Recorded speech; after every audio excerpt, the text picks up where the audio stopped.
Welcome back to the POPcast. What's up, guys? What's Hi, up? gentlemen. How y'all doing? Not as good as you, I can tell you that.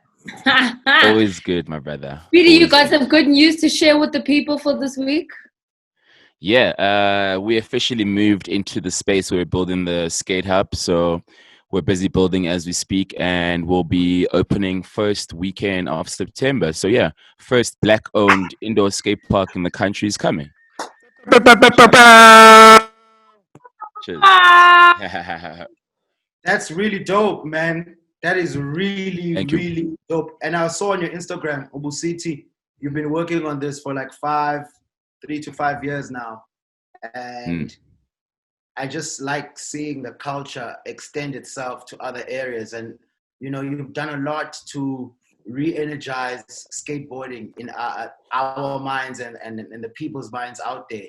And I have no doubt that it's going to be a great place for these young kids to meet and mash up. And great things are going to come from that over and above skating. And the fact that Yep. you own, and also you said on your gram that it's not, you said first it was the first black skate park owned in South Africa, right? Then you Yep. corrected yourself, like actually in the whole of Africa. Oh, You know? I said Joburg and then I said South Joburg. Africa. But now that you're saying that, actually, yeah, you're right. You're gonna check that out too, Yeah, because yeah. maybe you deserve those props as well. So that it's big, man. And just to get those great news also in these times when a lot of people might be going through some downers, or a lot of people might be thinking, is it worth to still pursue something? To watch someone else getting something, I hope only invigorates people's energies and like, you know what? No matter what's happening out there with our lungs and masks and sanitizers, good things still can happen. Yeah. So shout outs to you. Thank you. Yeah, thank you very much. And to shout out as well for being able to be a property owner. Because again, in a time like this, COVID, where a lot of people are selling off their assets, you are acquiring an asset. And it's one of those things that not a lot of people can say that they own a warehouse. So Yeah. again, just from that perspective, I say shout Yeah. out. I mean, I don't own the warehouse. I am leasing the warehouse. Okay. But I am leasing the warehouse specifically for a skateboarding training facility, so the biggest hurdle I had was I was finding warehouses, but the moment I pitched my business, they're like, no, they're not trying to entertain that, so I finally found a tenant which was willing to let me, grow the business, build the business, give me a chance. And it was tough. I'm not gonna lie to you, it was tough, being a black kid trying to get a warehouse for a skate park sounds bizarre when you're saying that to an Afrikaans estate agent, so it's been really, really tricky. I think that's why I was so happy about it. And we're going to have a music studio there as well, Nice. So like you say, it's not just skateboarding. There's a lot of creativity that's going to be happening there. I was speaking to Vokes is trying to do like dancing nights. There's going to be a lot going on in the space, so I'm excited. I'm really excited. And then brands ringing your phone. Yeah, the brand's been hitting me up, and I tell them, I'm like, yo, man, like I sent you this thing 2 years ago. I follow up every 3 months, and it's not that you can't do it or you can't do it and you don't want to. I don't think you're paying attention to what I'm saying, So, yeah, now they're calling, which is great. Yeah. Nice one, Speedy. Shout outs to you. Well done, bro. Thank you, guys. Onwards and upwards, Speedy. And yes, we are supporting you 1000%. Hopefully, we'll be able to come through in numbers once the COVID numbers have actually decreased, then we can come through and support you the way we know how. Yeah. But we are supporting South African hip hop. There's been a lot of drops this week. And Scoop wanted to highlight some people that he thought were doing dope stuff this week.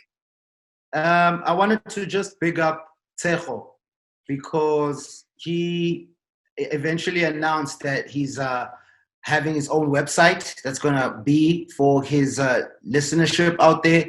And also that's like some great news, and seeing that people have been using this time to really focus and target what they should do. So, and we've been speaking about internet and a website for a long time, Ababu Show, as a way of cutting out the middleman, so people can come to your place for your own videos, for your own merch, selling your tickets, and dropping your own music. So to see someone actually doing it is like, damn, like that's so dope. We also talked about Balendwana. Ustino Litweni, is it two people or one person? It's two of them, Stino Litweni. So one is Castino and the other one is Tweni. So then when they come together to be the duo, they are Stino Litweni from Bloemfontein. Sure. So they also like got like a shout out from, I think, the premier of Bloemfontein of the Free State, you know? And it was so nice to see that. And obviously, I think Yanga might have started this this trend, and it's such a positive trend because powerful people in these old people are listening to these kids and hip hop, and the old people can see the impact that it has and how it has cultural bearing, because Stino Litweni is big on their native language as well, you know. So she was just saying, yo, the work they're doing is great for the nation and of course for Free State, and they must keep on going on. And that was also nice. Yeah. Nice, definitely. Dope.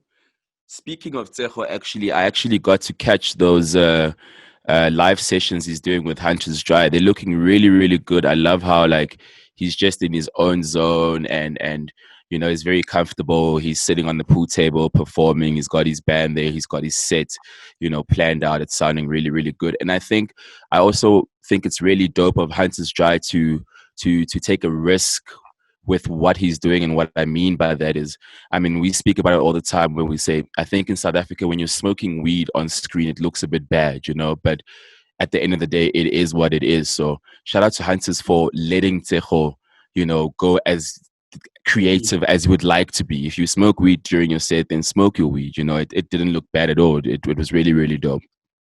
Shout out to Tsecho. I like the fact that he's also kind of staying top of mind. I think that's what the important thing for me was that he had released an album. He's re-energizing the album through these EP live sessions, and he's also kind of showing his natural talent. Because you know how some people will always be like, okay, cool, he's got a nice song. Hey, I haven't heard it on the radio. I haven't seen him in the club. But this is now a platform he's created for people to be like, yo, I'm going to get to know Tsecho a little bit better. I'm going to hear his voice in a lot crisper way than we normally hear him. And of course, you're going to hear stories. You're going to hear music. You're going to hear songs that you've never heard before. So that's what's awesome about these things, is that you get to dive into who Tsecho really is. 100%. Really dope. So the most important thing, you know, you guys. Vij, what's up? I can hear you, Maji. Can you guys hear me?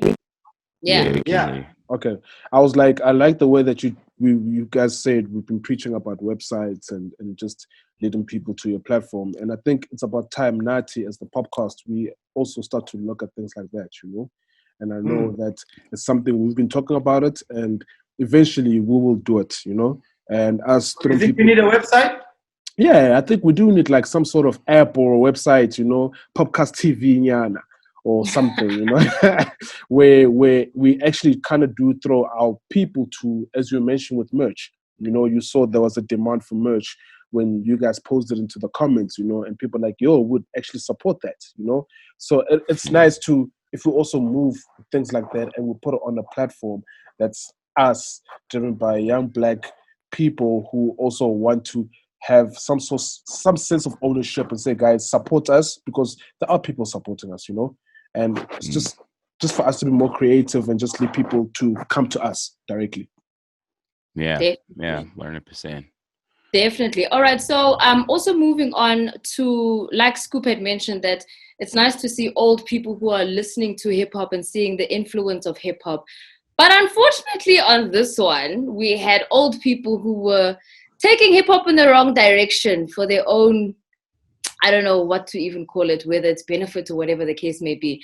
But I'm sure the rest of the country saw that caricature of KO and the past Cash Time Live members were used in a cartoon to basically, I don't know whether it's to advertise or raise awareness of COVID-19, but it's an old cartoon that was then changed a bit to actually fit into the COVID-19 campaign and was posted by the Gauteng government.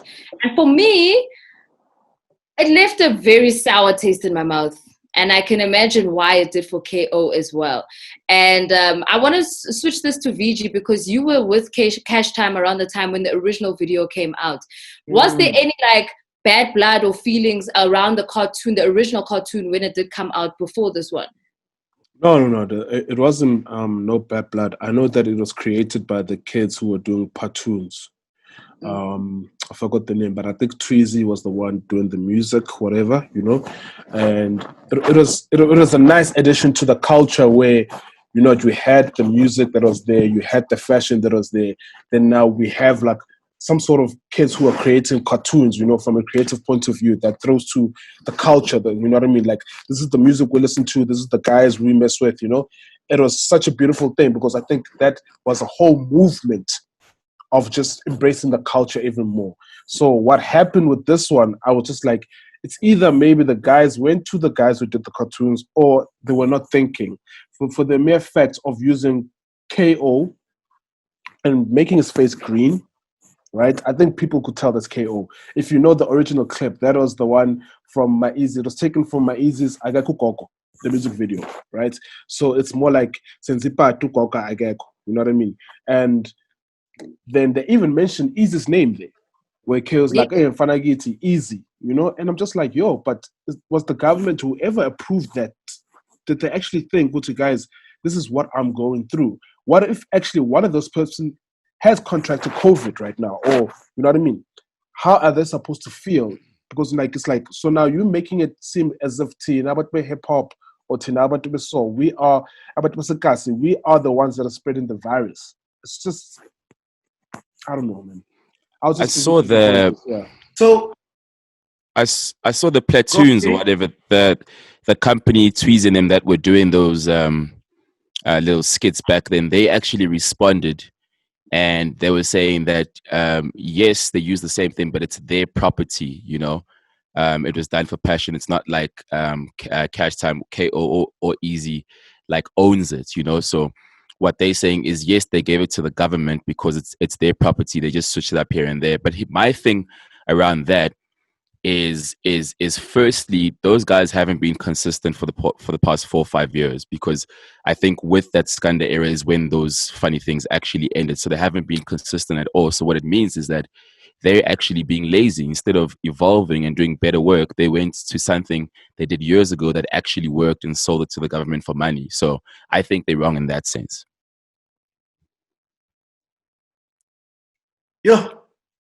It's tricky. It's very, very tricky. I don't know. See the video, Scoop? I didn't even see it,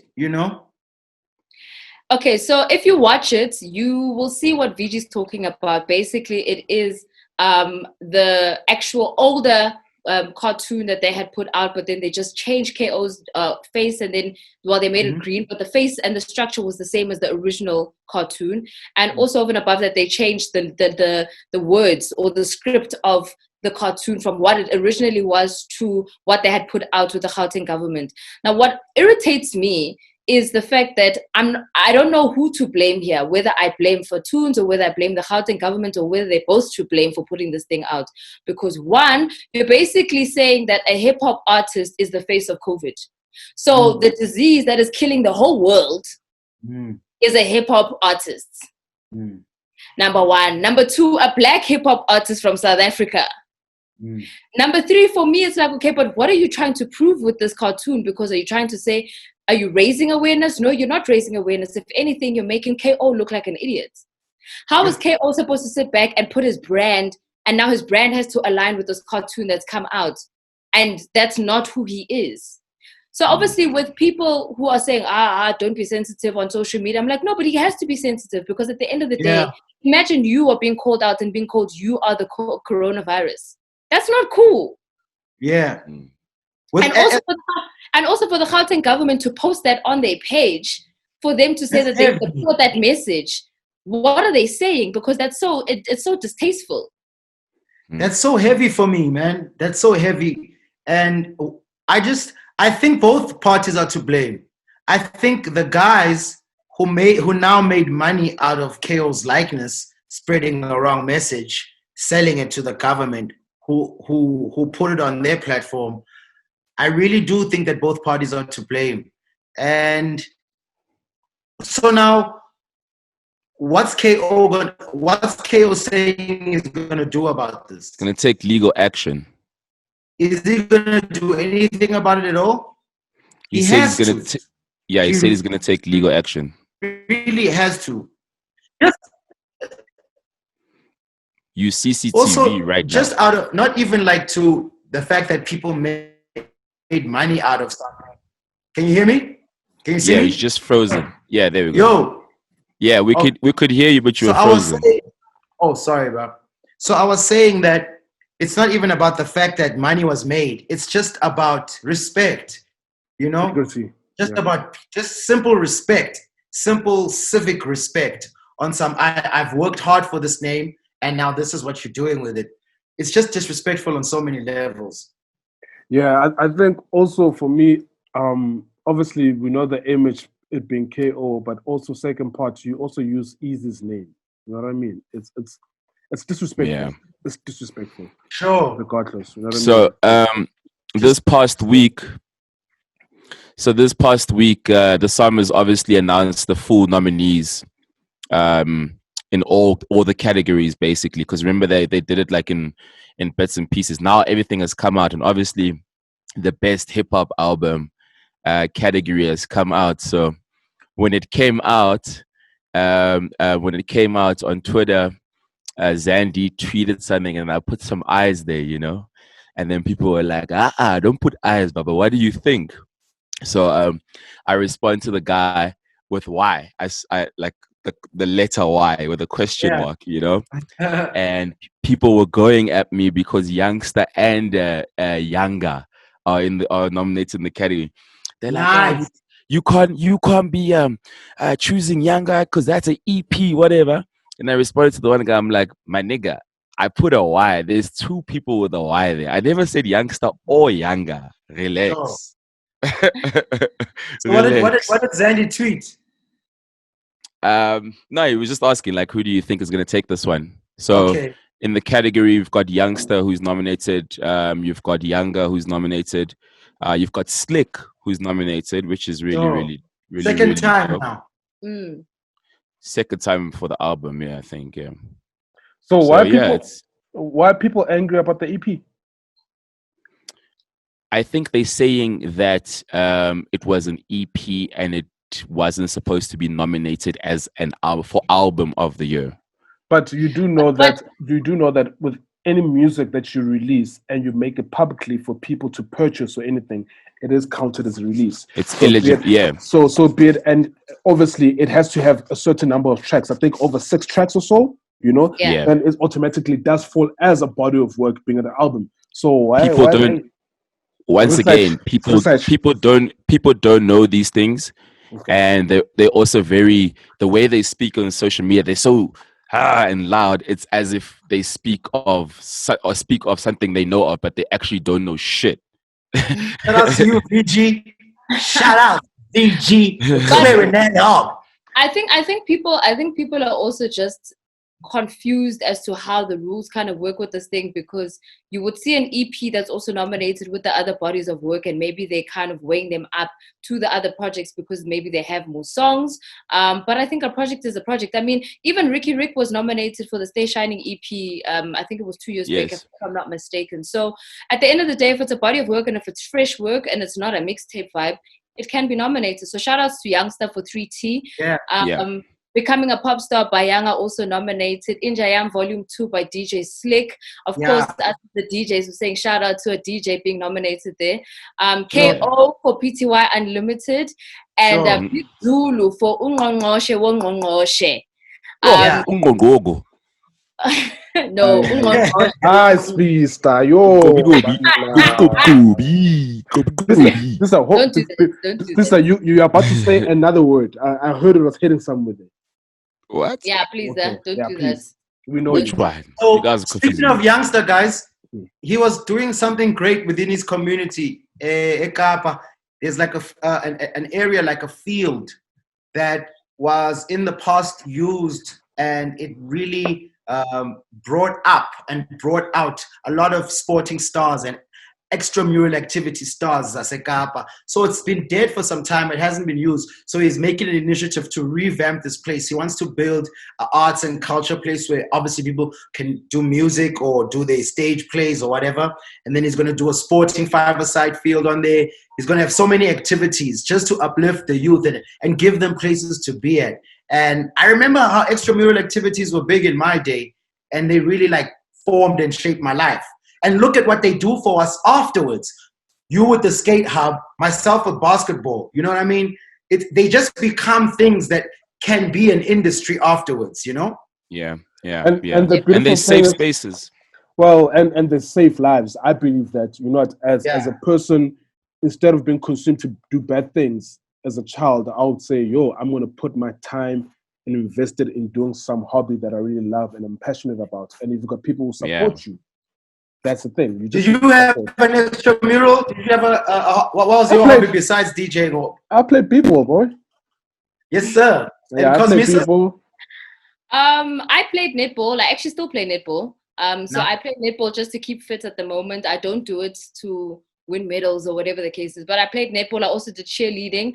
And yeah, it was an interesting thing for me to get involved in a school time, because also it's been said that a lot of kids who actually get involved with extramurals or play any sports do much better at school because they learn the discipline from the extramural and they encompass that into their schoolwork. So it's dope for youngsters to create a center like that, because he's understanding that the kids of Cape Town need something to put their focus on, so that they can also then focus on their lives, so that they don't get into the gangsterism or whatever the case is that's happening in Cape Town. So it's dope that they've got a role model like Youngster to do that for them. So it's a good for socializing, you know, learning at a young age. I mean, I made all my friends after school. You know, you make friends. You don't even have to be in the same school, but you go on sport trips, whatever, when you eventually get to that level. And that's how you kind of like also get to, you know, learn how to live with other people. Because when you grow up, that's a very important thing, you know. It's very important that you know how to treat other people. You know how to act accordingly in public spaces. But sorry to take it back to the summers. Who do you guys think is gonna take it? The album of the year category. Can I drop in some facts, some stats that I picked up? Yes, sir. Youngster, I think, on the album has dropped close to 10 music videos. Right? Yo. If there's anybody who overworks, it's Youngster. Yeah. He's dropped close to 10 music videos, right? Then we look at Uyanga, right?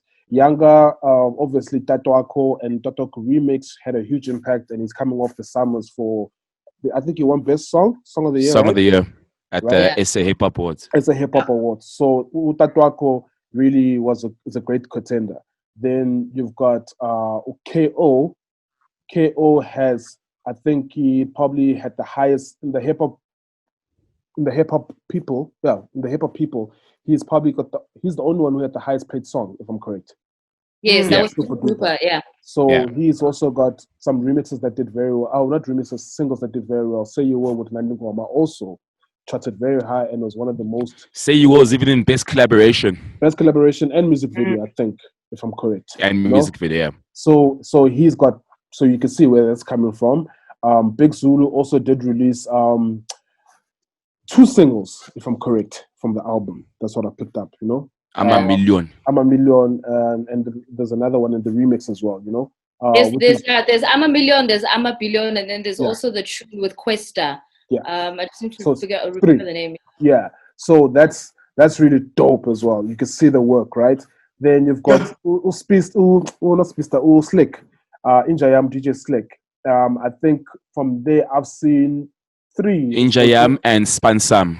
Injayam is the one with KO and MT. And MT, yeah. And then Spansam with Questa. So it's dope, man. It's tough, you know. It's tough. It's tough. I don't know. I don't know who to point it out for. I think if it's I'm gonna give it to Youngster. No disrespect to anybody or anything like that. Between Youngster and KO. I think for me, look, I can't really choose, if I must be honest. But I loved all the bodies of work, and I also kind of lean towards Youngster because he also gave us his Cape Town story in the album again, where he brings in stories from his grandfather and his father in the album as well, which always speaks to me about having a holistic album. So shout out to Youngster for that. And after so many mixtapes, he still had stuff to say on this album. So I think you can commend him for that. But also, I think a lot of artists are also holding out for Slick to win, because if Slick wins for Injayam, all the featured artists are also automatically then the winners because they helped put the album together. But I think my underdog, I will root for Big Zulu all the time because I think he's fire. He's a fire MC. And you know, when you rap in like a pure language throughout your entire album, it's very hard to kind of connect. I remember when Tuksinganga also kind of did a similar thing. It was like, okay, we know he's a dope rapper, but some people don't really know what he's saying. So I like that Big Zulu is getting that attention for his music, and he's also got some dope singles. So I'm a Million did really well at the SA Hip Hop Awards.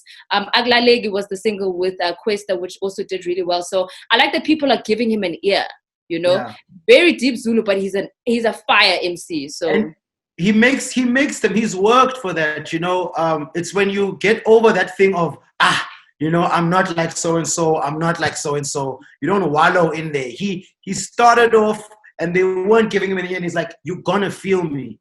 And also for me, the other underdog is Yanga, but I don't see them going all the way with it. As you guys said, I think in the giving of the award, someone is gonna say, "Yeah, but it was an EP." You know what I mean? Like, I know that if people are speaking about it in the street level, that even if they thought about it, they would say that about giving it to him. But he also had a very dope project.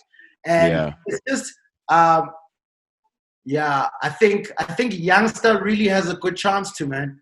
And you know, speaking of Youngster, guys, I was also talking to Losha Cooper. This is also now, I'm also like off ramping, but on the same highway. I was talking to Losha Cooper. She was the lady that was on Backstage back in the day. She does Lockdown. She's the lead in Lockdown. And she was just talking about the fact that, and it's something that we take for granted because we're black people in South Africa, that the colored story is not told. It's like colored, there are no leads being written for colored people. Like she was saying how much she suffers in being a colored lady. Because the industry doesn't cater for her, and she it's just hard. So I wanted to just say shout outs to her and people like Youngster, because Youngster is really forceful for the colored voice and is a necessary voice in that regard. We never think about it because it's Tina, we're black, right? I don't even know a colored struggle hero, but she was also speaking about that, you know. But as black people in the country, that we always know our heroes, and it's always talked about. And it's just something I never thought about. It's just something I really just never thought about. So it just hit me. Yeah, I was gonna say, it seems like the ladies are still struggling as well, because I saw like a lot of people weren't happy that Nadia's album wasn't nominated in the best hip hop category. I saw Casper putting out a tweet saying, "Yo, man, you know, it's not that like we're angry at the Summers or whatever. You're angry because like fuck, I put my heart and soul into something. You know, the numbers are there, the videos are there, the work is there. You know, and it would be nice just to get a thumbs up. That's what it is. But I saw a lot of fans were not quite happy with Nadia not being nominated. Guys, at the end of the day, people will not be happy regardless of whatever. And I think we all, as the hip hop, should be happy that hip hop has its own category, and hip hop wins at the end of the day with this category. Be it Big Zulu, KO, Youngster, or Yanga, you know what I mean, or Slick.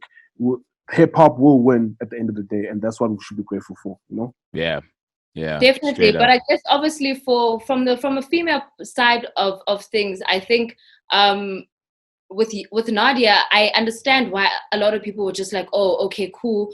The nominations are out. Nadia's album also came out. Why wasn't it nominated? I'm always going to try and push for the girls. But I guess at this point in time, it's also not in our necessary hands. VG, you did speak about, we're going to jump into Radio Monitor in a moment, because when we spoke about it last week, we did say that that's where most of the nominations, or how they kind of put together the nominees is through Radio Monitor and how they've kind of performed throughout the year. And sorry, no, can I correct you? Sorry, quickly. Okay. So with certain categories, like the hip hop, it's not based on Radio Monitor or whatever, right? They base it off, you submit the whole album, and it's maybe a panel. So the four of us are probably given 10 hip hop albums, you know, and we have to narrow it down. So can you imagine how many more people also went through that, you know? So it could have been Nadia was there, Big Zulu, everyone, you know what I mean, from the point, the get-go. So it consists of that, where people, Scoop would say, yo, I really love A, B, and C because it's conceptual and I'm actually seeing the work that has been done, you know? So at the end of the day, I don't think it's Radio Monitor driven. I think it is a panel thing where judges are the ones who are basing these things, maybe based on the criteria. And tell me this, is there a limit to the number of people or albums that can be nominated? Is there a limit? Well, usually it's 5. The limit is 5. It's always limited. It's always limited to 5 for every other category besides Record of the Year. Most awards in South Africa. What's up? It's usually limited to 5. It's usually limited to 5 for all categories except for Record of the Year. Record of the Year is the one award I think that has more than 5. And how many do we have in hip hop already now? 5. There's 5 albums, but hip hop songs are nominated like on Record of the Year, videos, remixes, you know. So it's Big Zulu, Youngster, Yanga, KO, and Slick. What's that? And Slick. Slick. Zulu. Slick, yeah. It really does suck though for the ladies, man. You know, I can't understand her plight, and sometimes that's the way the cookie crumbles. Who's nominated? Do you know who was nominated for females? What do you mean? So Ami Faku. Okay. Yeah, that's the one name that I saw, which like I thought, yeah, that's cool. I just scrolled quick through the other ones to tell you the real truth. I haven't really looked as to who was nominated for Best Female, but I know that Piano also had a really big year last year. So I can just imagine that the Amufakus of the world, Shashas of the world, the Ladies Amars of the world were probably nominated for that one because we are a house nation at the end of the day, but we're trying to push those barriers. And I can understand why Nadia is so frustrated because she's trying to push the barrier for hip hop to come through and for her to at least get that recognition. So it's just sad that it wasn't really taken in that position. And I guess it's back to the drawing board, and hopefully next year there'll be a bigger one, you know? Yeah, I know she's releasing the deluxe album this week. Yes. Together with. Did she say anything at all? She did tweet as well, and she did mention her disappointment, but I think she just took it as usual as what she would say. She was like, you know what, it sucks. She did put all her work into the album, and she did submit for it to be nominated, and I guess it's I don't know, she's moving on. Whereas obviously Casper was speaking on her behalf and saying, yo man, screw the award. But he's obviously got his awards in the bag, so he can say screw the awards, but that's another chat for another day. But he did say that from a perspective of, you know what, you don't have to make awards your beginning and end all. At the end of the day, if you look at your fans, that's what's more important. So if your fans are still out there and they're supporting you and they're buying their tickets and they're buying your merch, Nadia's the only hip-hop artist who's got a merch line that sells out every time she puts out a line with Redbat. So I know she has the fans. I know she's got the reach. I know she's got the people. So that's what's important for me. That's why even sometimes I don't even know who's nominated for other awards, because I'm just like, sometimes with the awards, it's a little tricky as to who is actually a judge and how are they voting, because are they voting for who they think is their personal favorite MC? Maybe Nadia's not on their personal favorite MC list, and that's why she maybe didn't make it on the top 5. And it sucks because then the women take the back end of it. But I think from a holistic brand perspective, Nadia has done such heavy things that a lot of guys haven't done in hip hop. So we still have to give her flowers. I think she's still good. I mean, I think Casper is spot on when he says you really can't make awards your life, because there's always going to be issues. There's always going to be debates around awards, around who's making the decisions, who is saying that this award. And I say this as a person who also sits as a judge for the South African Hip Hop Awards, you know. and I get the score sheet and I score what I think, and someone else may think something different, you know. So there's always going to be that debate and that fight around awards, but awards don't define you. I think Yes. that's like the most important thing, is that like just because you haven't won an award doesn't mean shit, you know. Can I conclude something as well? Yeah. If you don't vote, I believe that you don't have the right to go complain. Am I correct? There we go. There we go. That so even as and I know that Refueler doesn't like summons. He doesn't submit. He always says, I don't submit. So for me, Refueler, I think with your next album, do submit so you can have a voice as well. I don't know if you guys know what I'm Okay, saying. that's what you're Know what I saying. mean? Okay, I was a bit confused. I was confused in the beginning because I was like, "What do you mean that if you don't vote?" Because you don't necessarily vote for the Psalmist. The only one that you can vote for is Record of the Year. But I understand what you're saying now that you've cleared it up, because you're saying he needs to submit so that he can have a voice against the awards. So I hear you. And just in case fucking SA Clout or some bullshit puts me in Speedsta, he's a judge for the hip hop awards, but he's winning the awards. I judge the categories I'm not in, obviously, so just relax. Speaking to that, speaking to being a judge for certain awards, I mean, I've also judged before for some categories of the SA Hip Hop Awards, and I can understand why it would become a personal choice on who gets nominated and who wins the award. Because if you're a panel of judges and there's only 5 of you, if 5 of you have the same taste in hip hop, you're going to get a certain person who's going to be winning. You know what I mean? So it is a little tricky from that perspective. Hence, I say if Nadia's not at the top of their list, then she's obviously not going to get nominated, and it's unfortunate because it then doesn't speak to her music, because her music has traveled to her fans, and that's what's important. Yeah. So guys, I did post something. So I was kind of, someone shared some knowledge with me this week, and as I believe as POPcast, we always have to share knowledge, you know. And Scholar was telling me, around this time, 2005, they actually put out the Pro Kids Heads and Tail album. So that's 15 years. I actually went back and played the album, and I'm like, shit, this body of work is a classic. And one thing I picked up, that John Soweto, did you guys notice that Pro Kid raps in English only? Yes. I actually noticed that the other day when I listened. I noticed it after he passed away, because I went back to listen to it then. That he raps in what? In English. That's Hoa. But it still sounds South African.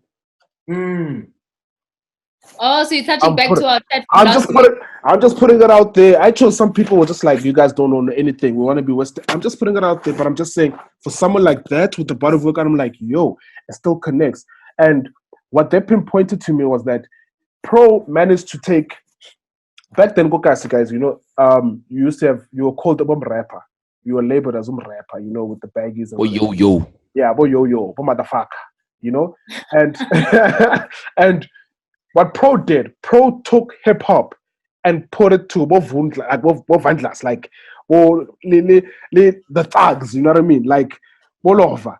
They actually appreciate hip hop because they're like, yo, this shit connects with us. It's street, it speaks to our language, and it's everyday, it's what happens. And the moment I listen to Heads and Tails, it just captures the whole of Soweto for me. Well, not even Soweto alone, just the Kasikau fella, because I was like, yo, I relate to this because I'm also from the hood, and it's the life that we see. You know, you're hearing Amateksi every day from the intro. You're just like, yo, it's actually a dope body of work. And shout outs to Pro Kid, man.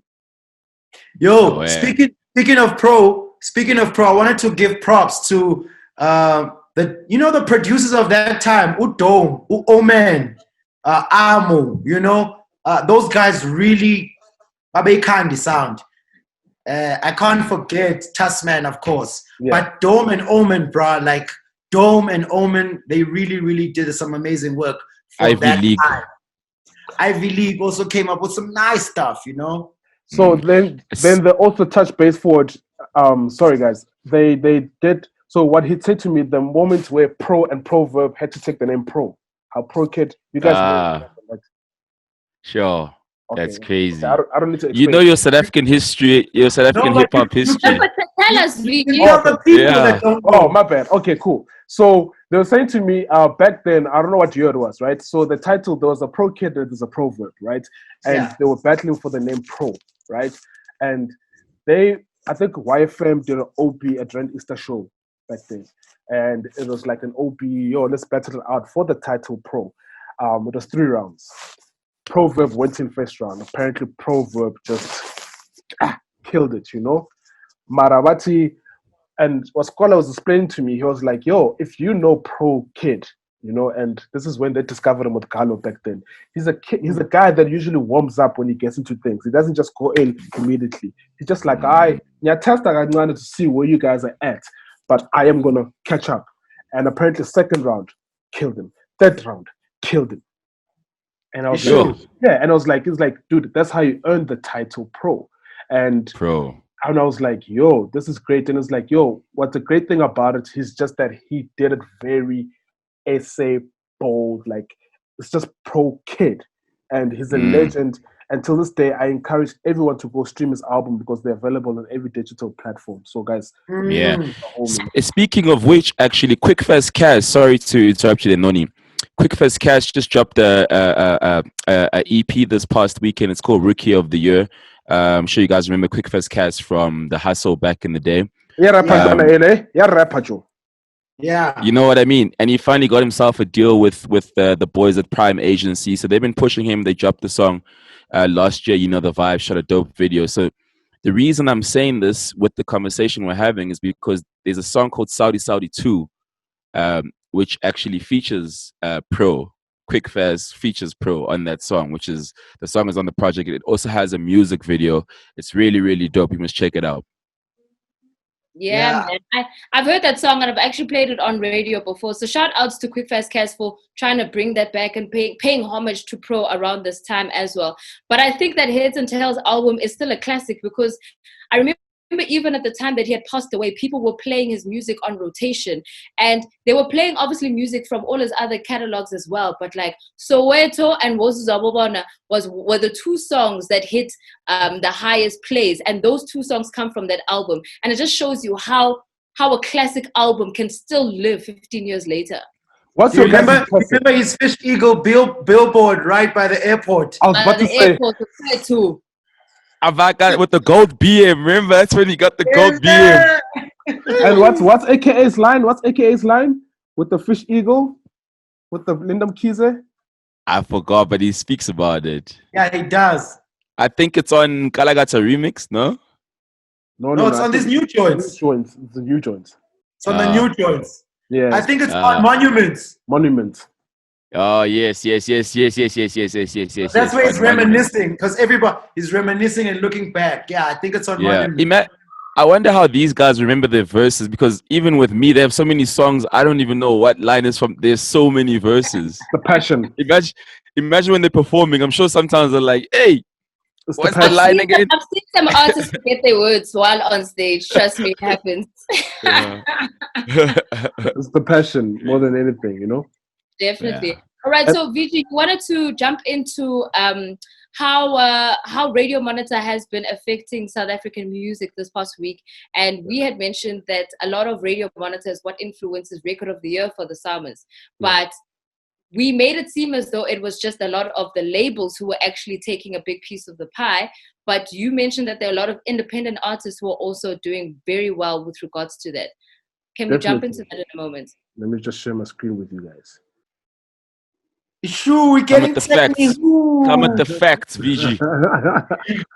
Come here, VG. Yo, that sun looks warm there. Hey guys, yeah, it looks good. I'm enjoying it. I went for a COVID test this past week, eh? Yeah. Oh, okay. Yeah. And how did that go? Did they put it up your nose or did they swab? Up my nose. It's so uncomfortable. Ugh. You can imagine. Yeah, it's not so. It's uncomfortable. Why did you test? Did you come into contact with somebody? I was in a building where a lot of people have tested positive. So I was in the building on Saturday, and I also realized that because I tested on the Monday, I also realized that it's also a very big, like, mental thing. So in my head, I was like, you know, I've been in this building where people have this thing. I suddenly can't finish a cigarette. I feel like I'm not breathing. I was like, let me just go be sure. So I went for a test, and they were really, really good. I went through the drive-through Magandi. Yeah. They were very efficient. I didn't wait at all. They did it in like 2-3 minutes. I had my results in 24 hours. They even called after I got them to check up on me, and you know that they're doing When a was pretty this good job. drive-through testing? It was on the rooftop of Benmore Shopping Center in Sandton. They've got a Sure. screening station up there. The people are protected. I asked the lady who was doing it. I was like, so how do you guys stay protected? You know, and she was wearing like the whole Magandi, but she was also like, they get tested every single week. Sure. So yeah, I think it's important. I think it's important to just. I'm a kind of person that I like to know where I stand. You know, like I don't want like gray areas. Do I have it or do I not have it? You know. Yeah, You but know, I think it's also important that you took the test and that you made sure that you were okay. But the tricky part about it that does come through is I've heard from a few people who have tested and some who were positive did the 14-day isolation and are no longer showing symptoms. Apparently, you can't test afterwards once you've done the 14-day isolation. So you can't go back to double check whether you're clear or not. So it Yeah. kind of makes me question how they're actually collating the numbers to know how many people have recovered and who haven't. Yeah, Unless they're only counting those who are in the hospitals. Yeah, because they even say so. Like I paid cash for it, right? But they say that like if my tests come back negative, I'm allowed to claim the cash back from my medical aid. You know, so it's all really really weird. But I'm starting to kind of believe what that other minister was saying the other week, where he was like, I feel like everybody must have it so that your bodies can be immune to it. I know it may sound irresponsible, but I was fucking watching Black Coffee and Timber rocking in Saint Tropez to a crowd. I'm like, oh, like You also want to go. You also want. I also want to go. Yeah, aye. That's crazy, right? Are That you they guys- playing Central Pay right now. And are you guys happy with the alcohol ban? I'm very happy with it. I'm But also I won't whatever lie. about it. I was longing for Clippies and Coke just now. Bro, I love a bev. I love a bev. If you know me, you know me. I love a bev. But you're already sipping. What you sipping on now? I'm having some champagne. I'm celebrating all weekend. Here But we go. I for me it's like if I don't have alcohol I can't drink. Cool. Let me. If you don't have alcohol, you can't drink. Yeah, but when it's here, it's here. With regards to the alcohol ban, I'm just a little shaky with regards to it just because it was so immediate. I think it threw some of the people who work in the alcohol industry off center. So from that perspective, I was just a bit like, okay, they should have given them at least a week so that they could plan. But from a perspective of the alcohol being taken off the market so that we can have a safer South Africa for this period, I support it because the number of infections that increased when the alcohol was released over and above that, the violence and the accidents, not even just GBV, but also just like actual gatherings. accidents. Drinking and driving, things like that. Gatherings. People were having bras. Yeah, so that's affecting the hospitals and it's adding more pressure to the hospitals. So from that perspective, I support it. I just think they could have handled it better for the people who work in the alcohol industry. Yeah. I lost the bag because of the ban. Damn it. Sorry, man. Do you know that I was just doing a number of stats, Noni, and I was just reading that they said there was 1 week where the trauma unit had received close to 5,000 alcohol-related incidents, be it stabbing, car accidents, shot wounds, and just, you know what I mean? So the alcohol thing did play a fact because right now we need as much hospital beds as we can for people to recover, But I feel like the government is really, really like crashing now. Maybe crashing is not the word, but they really like the shit is not in order because the like Noni said, imagine you're a person, you're busy ironing your shirt, you're watching the news, it's 7:30 on a Sunday night, you're ironing your work clothes to go to work on Monday morning, and just there and there, boom, boom, boom, the president says, you're not going to work tomorrow. Do you know how like crazy how what effect that has on human beings? Yes, it is an effect. But if you think about it, if maybe some people knew, maybe the business owners knew about it, but at the same time, because we don't want a reaction where we go stockpile and we go vandalize the shop on the weekend. Can you imagine if they say, guys, alcohol tomorrow is closing? What would the queues be like? 100%, VG. That's why I was twofold in my comments, and I said cool. I support them banning alcohol. I just think the communication to the people who work in the industry could have been better. So if they had maybe sent the gazetted information to the store owners, back to the distributors, back to whoever, a little bit of planning could have come into play. And it sucks, I guess, for the people who are cashiers and people who work at these shops, because they've only worked half a month. And the situation like this, the boss is going to say, okay, well, you're only getting half a month's salary because that's all you've worked and that's all I can afford. Yeah. But look, as a business owner, I'll go back to the government to say, you guys did this, so please help us out. The government should be compensating those people out to say, we can help you pay out something for the next few months. I think maybe I'm talking out of my ass, but I think the governments and whoever these people are making more money on the black market. That's why they're like, fuck it. Let's close it, because they know they're making crazy money on the black market. It's the same thing as them building 1.5 million fucking graves. My nigga, if you look at stats around the world, not more than 500,000 people die in a year. That is like, there's so much looting and so much nonsense that's actually happening in this country. Yes, we have a pandemic, but there's also like a lot of bullshit which like is like, dude, we're not stupid. Like you guys are actually crumbling. Yeah, our government we've chosen. But nonetheless, VG, let's get back into the music stats. We were talking about independent artists who are doing big things in the radio space over and above the labels who have the bigger piece of the pie, but it's fine. Show us what you got, VG. let me just run briefly. I don't know if people... This is so dope, VG. Thank you, bruv. Cool. So obviously this is the pie chart. This is from this week, right? From last week to this week, well, the current date. So if you think about it, this is the pie chart of the whole market share, right? You could see that L World is consuming 3.9%. Who is L World? L World is Sun L. Sun L musician. Sun L musician, right? Semi. Yeah. Then you've got Open Mic, Jerusalem, Master KG, Bongo Beat, and then then you've got Motherland Entertainment, you've got Solistic, you've got Gallo, you've got Geobeck Records. I think that's George. I think George is the one who owns that. Then you've got Holly Music. I think it's Holly Ray. Yeah. Then you've got Bulldogs. Then you've got others that haven't probably... That's... Motherland is still in the conversation. That is so crazy. Fusunova. Yo, you're forgetting Ambition. Yeah, I know. I'm just saying they've managed to, like, for so many years, for them to still be in a conversation like that is crazy. Definitely. Fusunova is still there. Then you've got the Afro, you've got Piano Hub of Kabza, there they are with 5. Then you've got Ambitious, which is dope, which they're leading. Doing very well. They're leading, you know what I mean, in terms of that field. They got 6.4%. Then you've got Sony, Speedsta, with 15%. Then you've got Universal with 33. Just explain there the fact that it's indie and it's got a number 1 position. Okay, cool. So the fact that it's indie's got a number 1 position, right?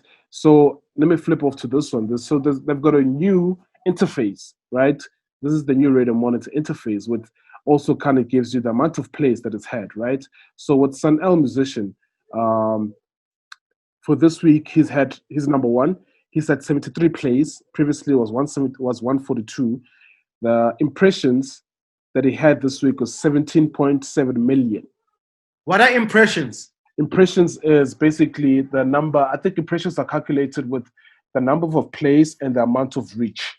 It's the impressions that you get. So overall, how it probably reached. It's reached close to 17. Yeah, it's 17.7 million people. Okay, so that'll depend on the show that you played on. Like if you played on Drive and breakfast shows, you'll reach a lot more people. Definitely. Definitely. Yes, and it's also, and not only just breakfast shows, it's also the type of radio station, because we know, for instance, like Ukhozi's got the highest listenership in the country. Mhlobo Wenene is second. We've got Metro FM who's coming in at third as well. So if you hit those 3 radio stations, you're more likely to hit more listeners because of how big the station is. Noni, please give them the top 5 radio stations.